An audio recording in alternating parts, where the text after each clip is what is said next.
a squirrel fighting with a sapling over a handheld video game. I can bring you in warm, or I can bring you in cold. Mandalorian Chapter 8, Redemption, directed by Taika Waititi. The biker scouts return with the child in a satchel. They stop on a hill overlooking the town and call for permission to enter. While they wait, one presses the other to see the child. The holder punches the child through the bag to silence it. They take turns shooting at a piece of junk on the ground. Neither hits it from only 20 feet away. When the bag is opened, the child bites a scout's finger. Mercifully, the scene comes to an end when IG-11 approaches, commands the child's return, and, when refused, incapacitates both scouts. We go from a super serious moment where we see Quill, unfortunately, dead. Biker Scouts obviously take him out, to Biker Scouts not being able to hit something from about 10 feet away. This whole episode I have a whole lot of issues with. I think it has a lot to do with the director and his quote-unquote vision. You take a very serious situation and you turn it into a freaking joke. And I find it actually kind of insulting that that's the route that we ended up going right after a beloved character passes away. So I felt that was pretty forced. I think it just takes away from the seriousness of what had just happened. I just think it totally takes you out of the moment. I get that you have an entire week to kind of digest what just happened with Quill and what happened with our crew, but you watch it back to back and it makes zero sense, and I did not care for it at all. It's a tone change in the storytelling, right? The narrative left us on it left us with a cliffhanger. It left us on a very serious note. People have died. Baby Yoda is now in the custody of the Empire. Our heroes are trapped. Moff Gideon has been introduced as the new great evil, and he is in full command of the situation as credits roll at the end of the last episode. And now it feels like we're going into a Monty Python film where the credits have been finished at the last minute and at great expense, and it's Farm Fresh Llamas Limited all over again. It's the tone comes across as we've switched from drama to comedy. Now, yes, if you took a week between episodes initially when you first watched this, that impact is a lot less. But in review, when you go back and watch these episodes and you do them back to back, like David said, it becomes much more pronounced. I have my concerns with the direction of this episode. I liked Thor Ragnarok. I thought it was a good film. I thought there was a lot of good humor in it and whatnot. And I don't think that in that particular film, the humor aspect was a detriment. Any movie with Jeff Goldblum is going to have comedy in it anyway, whether it's intended or not. But to bring that attitude, that Marvel humor, that wink, wink, nod, nod, ha ha, stormtroopers can't hit anything, and then actually film a scene that blatantly calls it out, it really is it.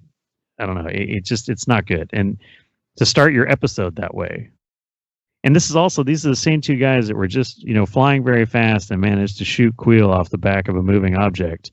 They were good enough at that point with their blasters. Now suddenly something happened. What? Because they're not riding on their bikes, they're no good anymore? I don't know. And then, of course, there's the disturbing aspect of punching Baby Yoda while he's in the sack, which I know made a lot of fans very uneasy and unhappy. You can have that in the episode as a narrative element and as a way to establish the brutality of the Empire, but to intersperse that in a comedy scene makes it even more disturbing. And so it just this whole episode kind of starts off really strange. And then the conversation that they're having over the comm link with the base. Now, at the end of the last episode, we established that the most important thing in the world to Moff Gideon is to have this Baby Yoda child delivered to him in one piece. That's it. He is bent. He is all of his resources, all of his attention, all of his efforts are to achieve that goal. Yet these two guys are sitting at a distance from the town with the prize, and they're asking permission to show up with the prize, and they keep getting told, nope, nope. It's separated from any reality that we've established in the previous episode, and it feels like the director has on his own little storytelling junket, and it started off on the wrong note and left a bad taste. I hate this scene. Jason Sudeikis and Adam Pally playing the biker scouts. They're both comedians. Is it supposed to be a joke? If it is, it's not funny. Don't diminish your villains. I've said this in previous shows. The worst thing you can do is diminish your villains, have the audience laugh at them, because then you've destroyed the stakes and the tension of your project. And that's exactly what happens here. Maybe it's another drill. Mando searches for an exit from the common house through the sewers. Stormtroopers set up an E-web blaster in the courtyard. Mando locates a grated sewer vent, but he is conveniently out of explosive charges to open it. Kara's repeating blaster has no effect. Moff Gideon calls out by name and references their backgrounds to unbalance them. Ultimately, he orders the heroes surrender with no assurances of safe passage by nightfall. Mando recognizes Moff Gideon. Kara believes he was executed for war crimes because Moff Gideon spoke Din Djarin's name, a name he hasn't heard since childhood. Mando knows the truth. Greef assumes Din Djarin spent his childhood on Mandalore. Kara corrects him. Mandalorian isn't a race. Mando adds, it's a creed. Flashback to the death of Din Djarin's parents and his rescue by Death Watch during the Clone Wars. Mando concludes, when I came of age, I was sworn to the creed. The only record of my family name was in the registers of Mandalore. Moff Gideon was an ISB officer during the Purge. That's how I know it's him.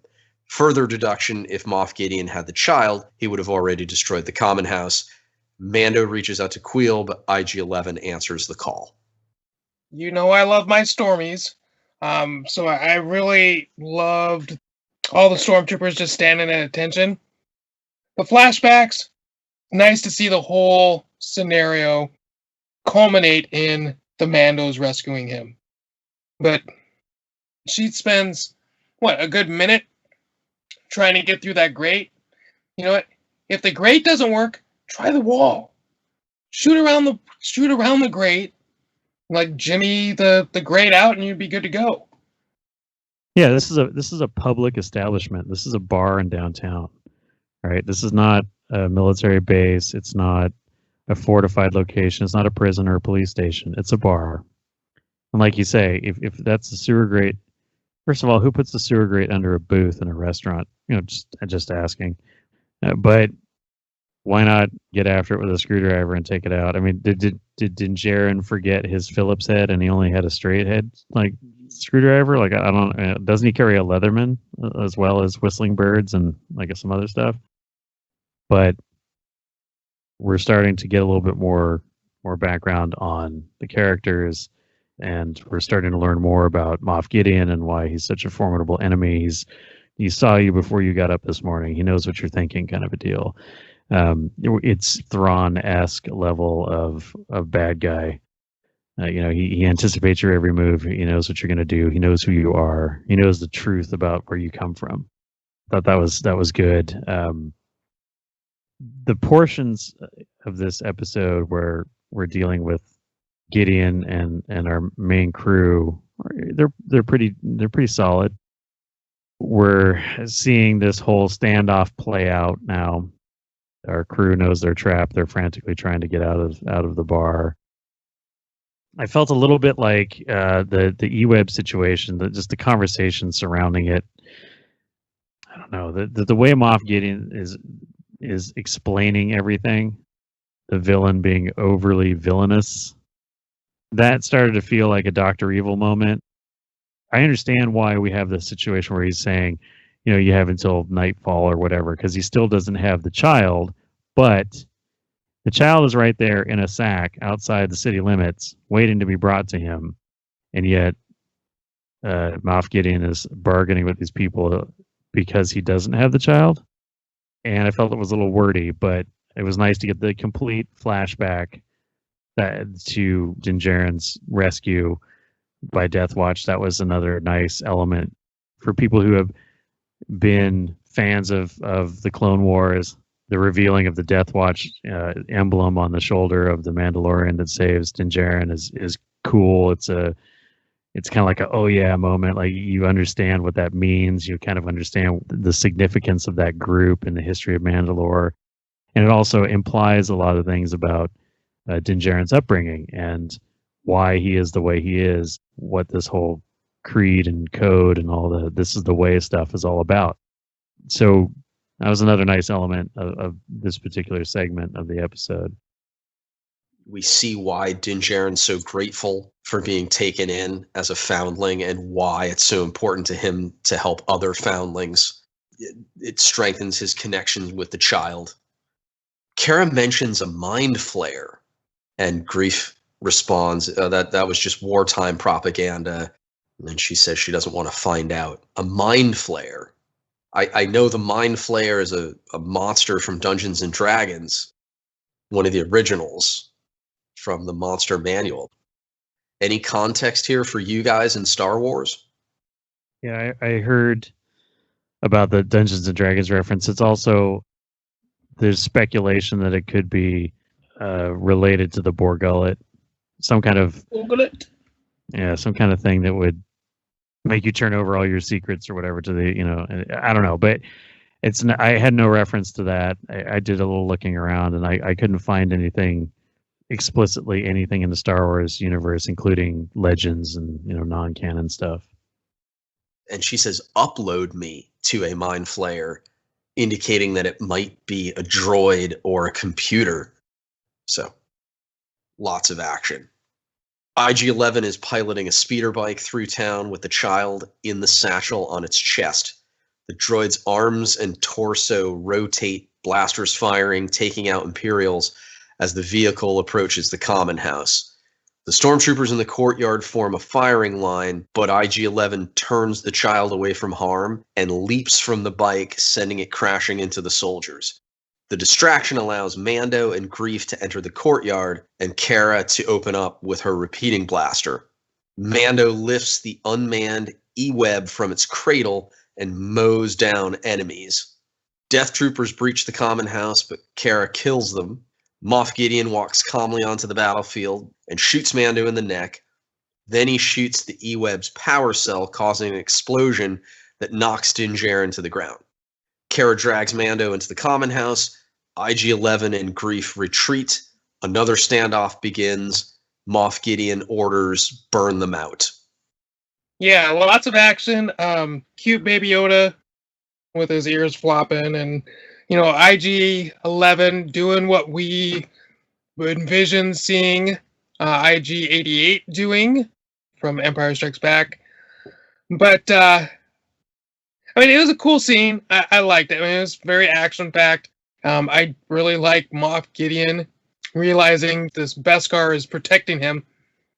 Maybe if I blow up the generator from the E-Web, maybe that'll take him down. That was cool, kind of cool. We have some conveniences. We have to get the crew together, get them all in one spot. So we have IG bringing Baby Yoda into town. Baby Yoda, he's loving the ride. Clearly, he has no idea what's going on in the moment. His ears are flopping and he's smiling, and and IG-11 is killing everything in sight. But I do like, things are not easy for our protagonists, right?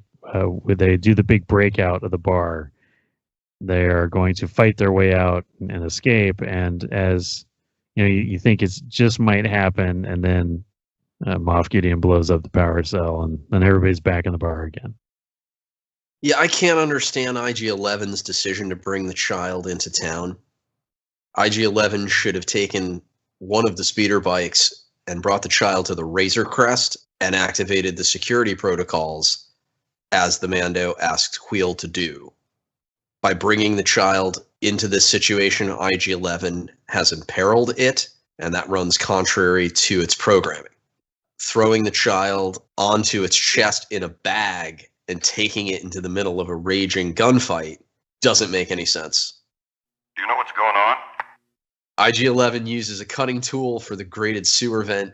Mando is bleeding and asks for a warrior's death. He hands a mythosaur skull pendant to Kara and instructs her to show the covert for assistance. An incinerator trooper begins to burn the common house. The child uses the force to repel the flame and knock out the trooper.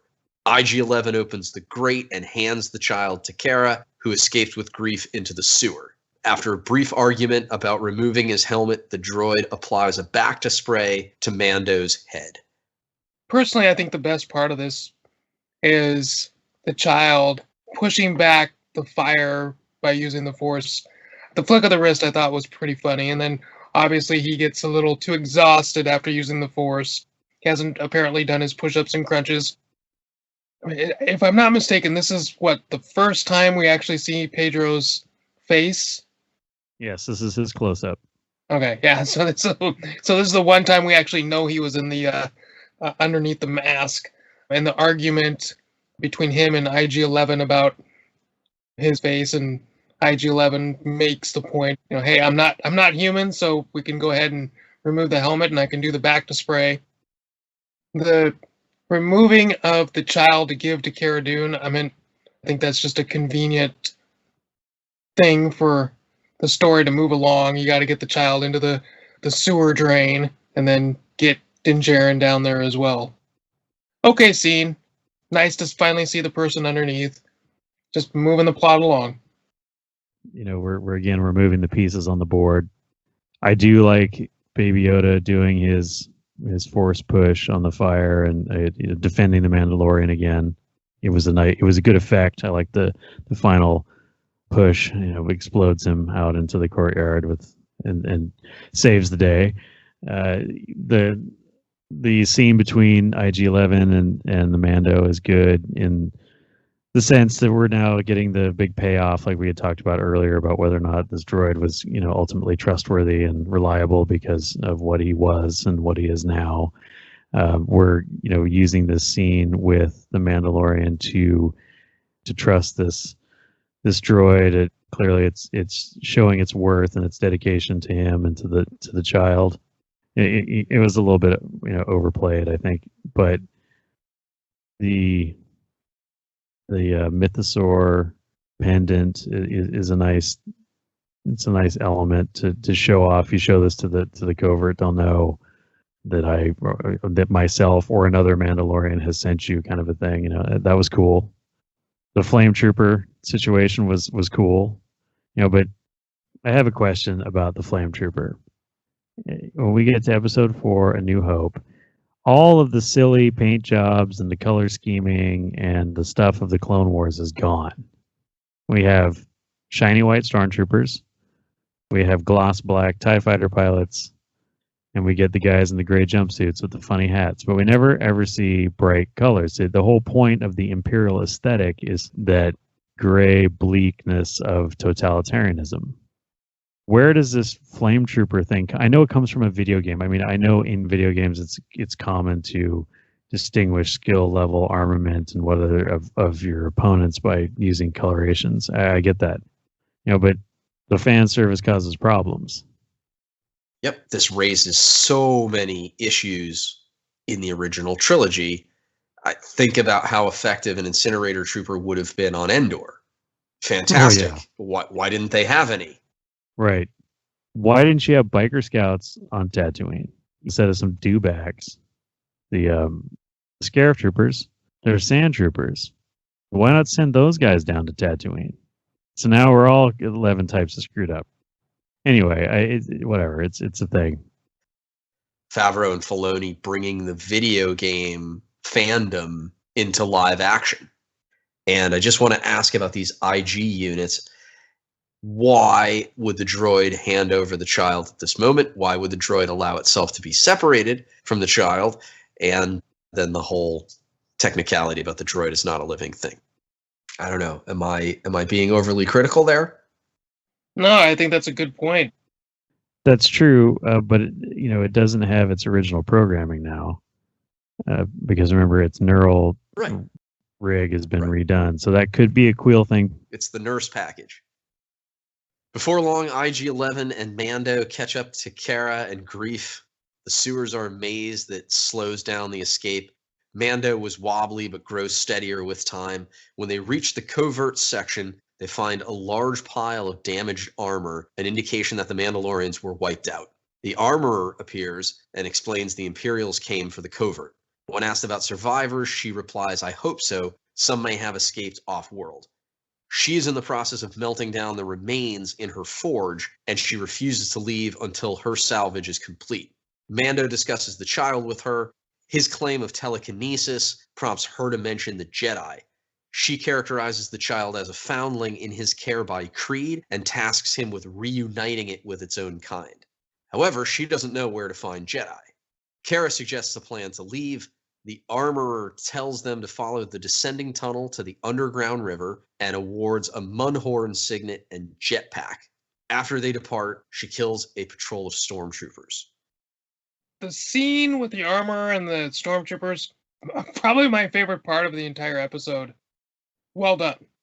But I mean, they were there for probably a good 5 minutes, and it's like it just didn't seem like there was any urgency in their conversation or trying to get out of there. It was pretty cool to see Mando using his helmet as a flashlight, but for it to look like more intricate of a maze than it actually was, it seemed to take a lot longer than it probably should have. Again, me being nitpicky with what was going on.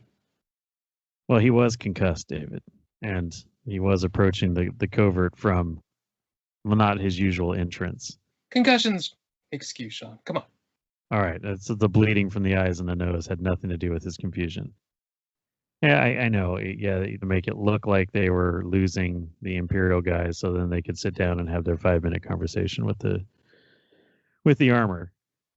The Mandalorian is learning the consequences of his actions. The covert has been destroyed because of his insistence on defying the code of the guild and asking questions and then getting attached to the asset.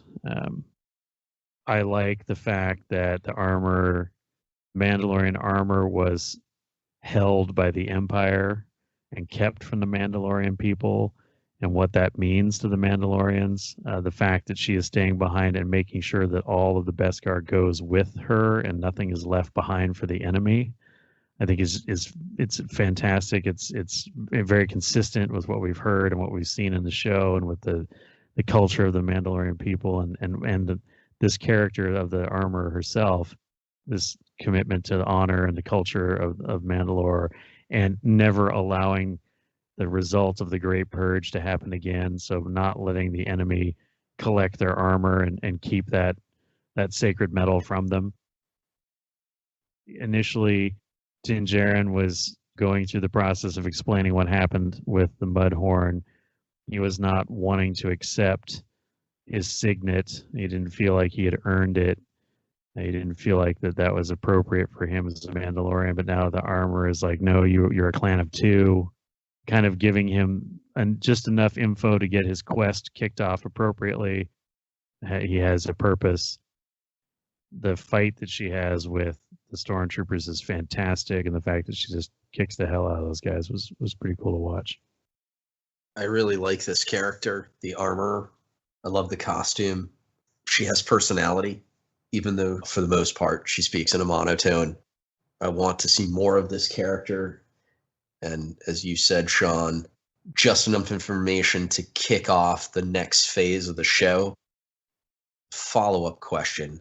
The covert endangered itself and did so knowingly.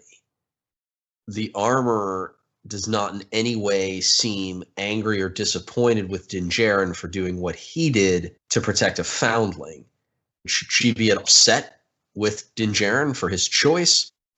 Should this have been a more contentious reunion? It's not necessary to get upset at the situation. It happened for a reason. Move forward. She also believes that at some point her clan will come back together, because I mean, she is taking the time to smelt all the stuff and potentially reforge everything, and she will move her production someplace else, and maybe even in season 2, and that's how I feel about it. I can see, where the question comes from for sure. These people were relatively secure, but I also think that the decision that the Mando made to go back, that action brings honor to himself and to his people. And you're talking about a culture that has a strong philosophical and moral attachment to children who are orphaned. So I don't think she can be mad at his decision. And I think the Mandalorians are also a martial culture. Din Djarin just said it a few minutes ago, when he was getting back to Sprayed, that the warrior's death is the preferred way to go out for a Mandalorian. That perhaps even though there was a large loss of life from her perspective, Din Djarin gave these people, the ability to go out as heroes and die fighting. All right. The underground river is made of lava. An old boat with an astromech droid gondolier waits for them. At first, the astromech is silent, but once in motion, it awakens, stands up, and asks for a destination. The droid has long mechanical arms and legs, an unusual configuration for an astromech.